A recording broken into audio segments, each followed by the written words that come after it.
Walang mapapako sa mga ipinangakong pagbabago ni dating Transportation Secretary Vince Dizon sa paghalili ni bagong Public Works and Highway Secretary Giovanni Lopez. Itong tiniyak ng bagong kalihim kasabay ng paunang plano na pabababain ang presyo ng tiket sa mga pangunahing airline sa bansa.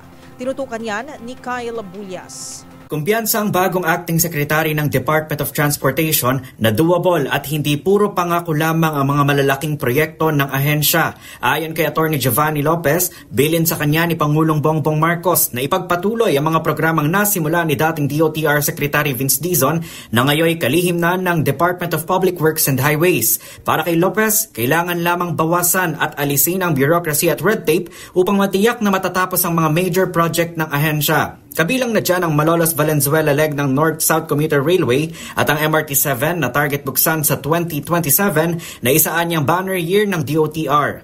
Samantala, patuloy naman na pakikipag-ugnayan ng ahensya sa mga airline kaugnay ng pagpapababa ng presyo ng tiket. Sabi ni Lopez, kailangan ng masusing pag-aaral para maisakatuparan ang mas mababang airfare nang hindi nalulugi ang mga airline. Sa ngayon, kaisa na rito ang Philippine Airlines kung saan ibinaba na sa 11,000 pesos ang maximum cap ng one-way ticket patungong Siargao mula sa dati nitong presyo na 17,500 pesos. Kabilang sa nakikitang paraan ni Lopez para lalo pa itong mapababa ay ang pagpapaayos ng paliparan sa Siargao.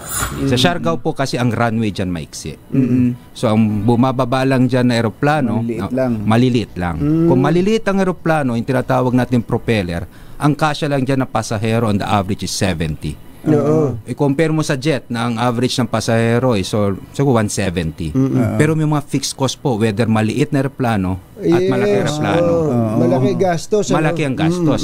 Ngayon, sa panig naman ng gobyerno, sa DOTR, kailangan namin pahabain yung runway.